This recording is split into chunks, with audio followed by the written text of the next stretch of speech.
دیتے تھے, لیکن جب سے انہوں نے آنے کی بات کی ہے اس کے بعد سے اب پتہ چلا ہے کہ انہوں نے ویزا اپلائی کر دیا ہے, لیکن ان کو ویزا نہیں دیا جا رہا. فیصل واڈا صاحب نے یہ کہا ہے کہ اچھا ہوا قاسم خان اور سلمان خان پاکستان نہیں آئے, کیونکہ پی ٹی آئی ان کے ساتھ وہی کرتی جو ارشد شریف کے ساتھ کیا. میں ہاتھ جوڑ کر قاسم اور سلمان سے گزارش کروں گا کہ پاکستان نہ آئیں. پی ٹی آئی والوں نے ان کے باپ کو بیچ دیا ہے, وہ ان کو چھوڑیں گے. آگے سوالیہ نشان, مطلب کہ کیا وہ ان کو چھوڑیں گے. یہ فیصل واڈا صاحب نے الزام لگایا کہ جناب جو ارشد شریف صاحب کے ساتھ ہوا وہی کچھ جو ہے وہ قاسم اور سلمان کے ساتھ بھی ہو سکتا ہے. کیا ارشد شریف صاحب کے ساتھ جو کچھ ہوا وہ پی ٹی آئی نے کیا؟ مجھے نہیں پتا, اس کی تحقیقات ہونی چاہیے. اس حوالے سے فیصل واڈا صاحب بھی کافی بیانات دیتے رہے, دیگر حوالوں سے بھی چیزیں سامنے آتی رہیں, لیکن ارشد شریف صاحب کو تو ملک سے جانا پڑا. ارشد شریف صاحب پاکستان میں تو نہیں تھے. ارشد شریف صاحب کے حوالے سے تو بہت سارے معتبر لوگ یہ بھی کہتے رہے کہ اگر وہ پاکستان میں ہوتے تو ان کو کوئی نقصان نہ پہنچتا, لیکن ارشد شریف نے پاکستان کیوں چھوڑا یہ بھی ایک بڑی بحث ہے. ان کے اوپر اتنے زیادہ مقدمات کس نے درج کروائے؟ سندھ میں کس کی حکومت تھی؟ پنجاب میں کس کی حکومت تھی؟ کون ان کے اوپر مقدمات درج کرواتا رہا؟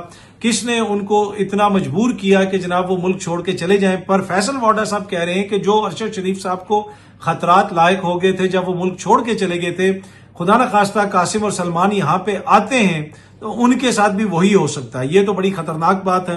کیا اس کے بعد قاسم اور سلمان پاکستان نہیں آئیں گے؟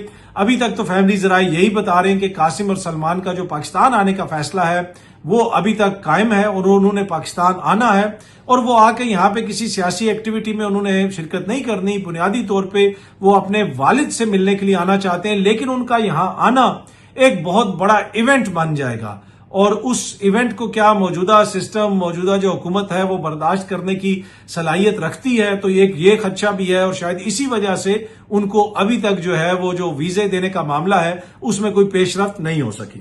اچھا, منیب فاروق صاحب نے کہا ہے کہ بہت سارے دوستوں کے کالمز پڑھ کے باتیں سن کے تاثر یہ مل رہا ہے کہ جیسے عمران خان صاحب کو معافی دینے کے لیے کوئی منتیں کی جا رہی ہیں, اور اگر وہ معافی مانگ لیتے ہیں تو فوراً ان کو اقتدار مل جائے گا. میں نے یہ چیز آپ کے ساتھ بار بار شیئر کی ہے, 2022 سے یہ چیز میں آپ سے شیئر کر رہا ہوں کہ عمران خان صاحب کی سسٹم میں واپسی کے لیے ابھی تمام راستے بند ہیں. جو لوگ یہ کہتے تھے اس وقت بھی کہتے تھے کپتان نے بازی پلٹ دی, یہ ہو گیا, وہ فون آ گیا, ابھی دوبارہ الیکشنز ہو جائیں گے. میں نے اس وقت بھی آپ سے یہ چیز شیئر کی تھی کہ الیکشنز نہیں ہوں گے. عمران خان کو کسی جگہ سے کوئی ریلیف نہیں ملے گا. اگر کوئی ریلیف ملے گا تو جب بھی عوام کے ہاتھ میں چیز آئے گی, چاہے وہ ووٹ ہو یا کوئی اور معاملہ ہو, تو تب ہی عمران خان صاحب کو ریلیف مل سکتا ہے. تو ابھی بھی اگر عمران خان صاحب کی کوئی ایسی بات ہو جائے, کوئی سیٹلمنٹ ہو جائے, اس طرح کی باتیں ہو رہی ہیں, لیکن مجھے اقتدار میں واپسی کے لیے سسٹم ان کو قبول کرنے کے لیے اس وقت تیار نہیں ہے. تو منیب فاروق صاحب کہہ رہے ہیں کہ جناب کہ اگر وہ معافی مانگ بھی لیتے ہیں تو ان کی واپسی اس وقت ممکن نہیں ہے.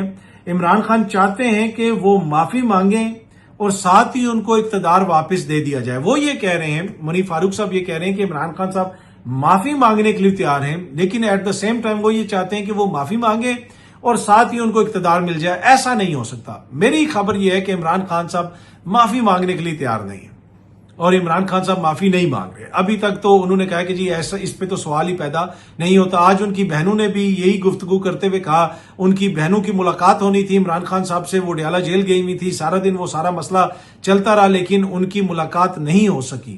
اگر ملاقات ہوتی خان صاحب کی اپنے بہنوں کے ساتھ, جس وقت میں یہ ویڈیو بنا رہا ہوں ابھی تک تو ملاقات نہیں ہوئی, تو آپ دیکھتے کہ خان صاحب کا کافی سخت پیغام آتا باہر سے, لیکن اب جب بھی آئے گا تو پتہ چل جائے گا. منیب فاروق صاحب کے اپنے ذرائع ہو سکتے ہیں, لیکن مجھے یہ لگتا ہے کہ خان صاحب معافی مانگنے کے لیے تیار نہیں ہیں.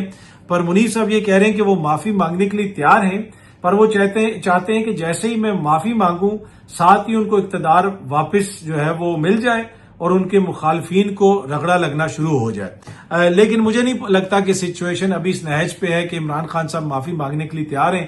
اب جس جگہ پہ ان کا بیانیہ ہے اس حوالے سے کچھ لوگ یہ کہتے ہیں جی یوٹیوبرز نے ان کو پھنسایا ہوا ہے, یہ ہو گیا وہ ہو گیا. بھائی کسی نے ان کو نہیں پھنسایا ہوا, یہ فیصلہ انہوں نے خود کرنا ہے, اور جب وہ کریں گے وہ سب کے سامنے ہوگا. اور میں نے آپ سے متعدد اپنے ولاگز کے اندر یہ چیز شیئر کی ہے کہ عمران خان صاحب کب رہا ہوں گے, کیسے رہا ہوں گے, اس کے بارے میں کوئی یوٹیوبر، اس کے بارے میں کوئی صحافی آپ کو خبر نہیں دے گا. اس کے بارے میں خبر خود عمران خان صاحب آپ کو دیں گے، اور وہ جب خبر آئے گی وہ پھر ہم بھی آپ کے ساتھ شیئر کر دیں گے کہ جی اب ان کی رہائی ہونے والی ہے.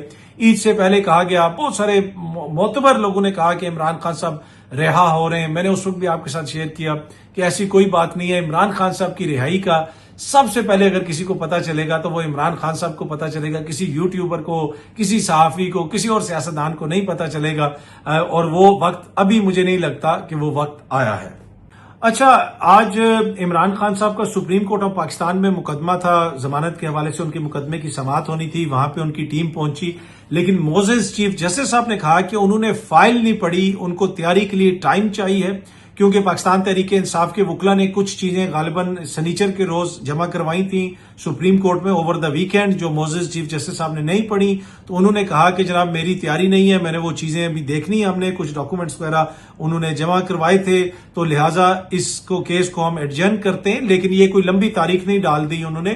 کل دوبارہ اس مقدمے کی سماعت ہوگی، تو آج یہ اس مقدمے کی سماعت آگے نہیں بڑھ سکی، اور کل یہ دوبارہ عمران خان صاحب کی ضمانتوں کے حوالے سے جو مقدمہ ہے وہ اس کی سماعت کل دوبارہ سپریم کورٹ آف پاکستان میں ہوگی. اچھا، آج قومی اسمبلی کے بعد سینٹ سے بھی اس قانون کو منظور کر لیا گیا جس میں 6 مہینے تک سسپیکٹس کو گرفتار کیا جا سکتا ہے. یعنی پہلے 3 مہینے کا تو پہلے ہی وقت تھا، اس کے بعد پھر JIT کے کہنے کے اوپر مزید کسی کو 3 مہینے کے لیے رکھا جا سکتا ہے. پاکستان تحریک انصاف نے، اپوزیشن نے وہاں پہ اس لا کی ایک طرح سے مخالفت کی، لیکن ان کی سنی نہیں گئی، اور اس لا کو وہاں سے بھی منظور کر لیا گیا ہے، اور پیپلز پارٹی نے منظور کیا ہے، نون لیگ نے منظور کیا ہے، تمام ان جمہوریت پسند دوستوں نے اس لا کو منظور کیا ہے.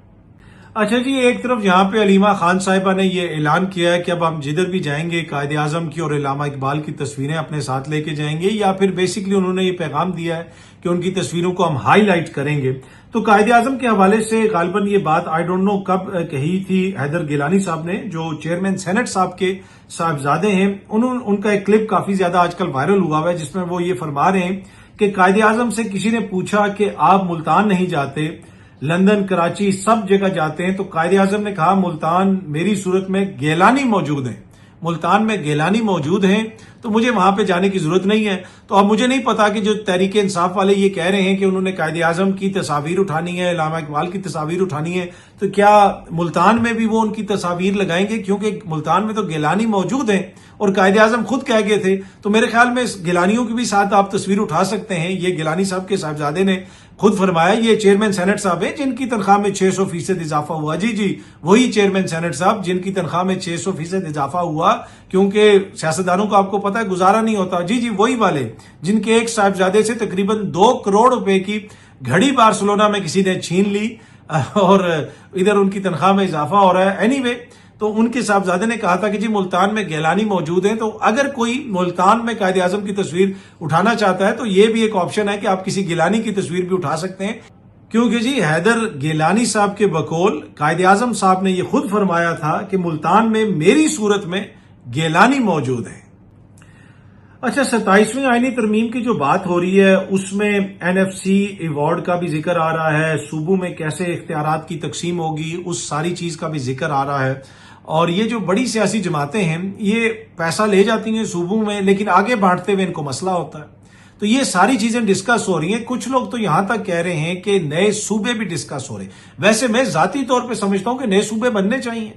امریکہ میں جو ہے آپ کو پتا ہے 50 ریاستیں ہیں، اور کئی آپ دیگر ممالک میں دیکھ لیں کہ جناب چھوٹی چھوٹی آبادیاں ہیں، لیکن اس کے باوجود ایڈمنسٹریٹو یونٹس کے اندر جو ہے ملکوں کو بانٹا گیا ہے. تو پاکستان جیسا ملک جہاں پہ اتنی زیادہ آبادی ہے وہاں پہ بھی نئے صوبے بننے چاہیے. کچھ لوگ تو یہ بھی کہہ رہے ہیں کہ جی 12 نئے صوبے بن سکتے ہیں. جی ہاں جی، جو چیز کوٹ کی جا رہی ہے کہ وہ یہ بتایا جا رہا ہے کہ نئے 12 ایڈمنسٹریٹو یونٹ پاکستان کے اندر بن سکتے ہیں.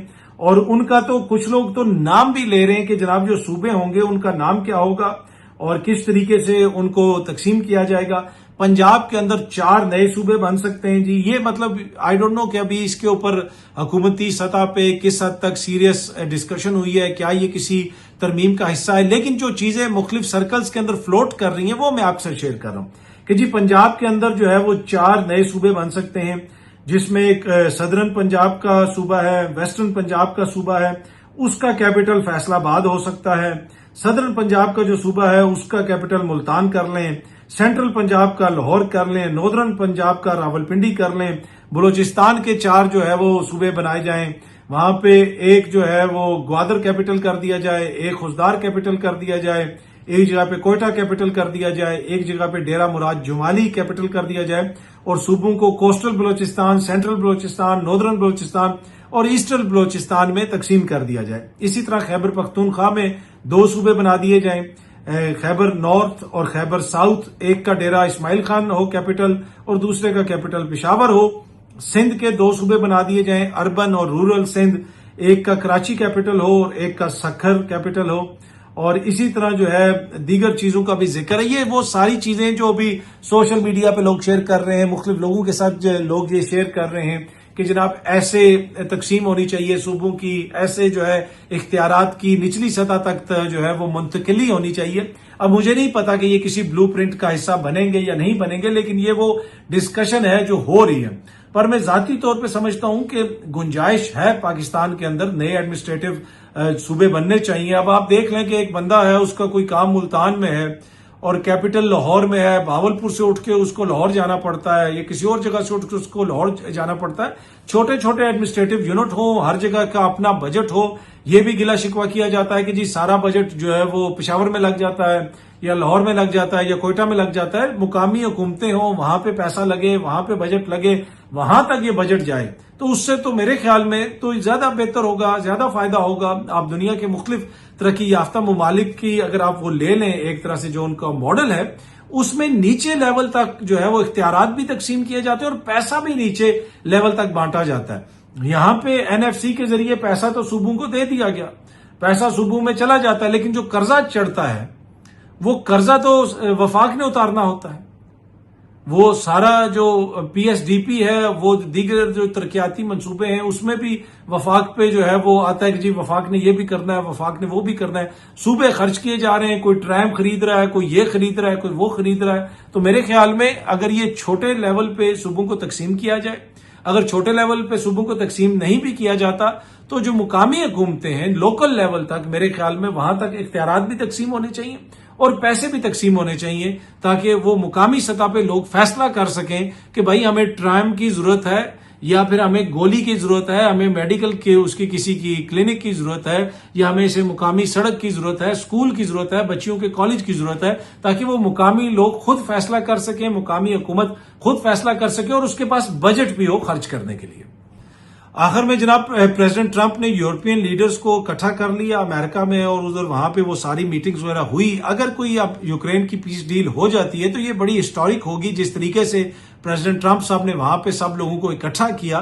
میرے خیال میں ایک یہ امپورٹنٹ پیش رفت ہے۔ اب یہ کہا جا رہا ہے کہ جو یوکرین کے صدر ہیں ان کی ملاقات ہونی ہے صدر پوتن کے ساتھ، اور اس کے بعد چیزیں جو ہیں وہ حتمی شکل اختیار کریں گی، اور یقیناً اس کا کریڈٹ پھر پریزیڈنٹ ٹرمپ صاحب تو لیں گے کہ جناب یہ ہم نے جنگ رکوا دی ہے۔ اگر یہ جنگ رکتی ہے تو اس سے عالمی سطح پہ جو عالمی معیشت ہے اس کے اوپر کافی زیادہ پازیٹیو اثر پڑے گا، یورپ کی اکانومی بھی بہتر ہوگی۔ اس کے علاوہ دیگر جو خطے ہیں جو اس ساری جنگ سے متاثر ہوئے ہیں، کوئی یوکرین سے گندم منگواتا تھا، کوئی رشیا سے تیل منگواتا تھا، تو بہت سارے مسائل جو معیشت سے ریلیٹڈ ہیں ان میں بہتری آ سکتی ہے۔ بہت جلد آپ سب دوستوں سے دوبارہ ملاقات ہوگی۔ Thank you very much.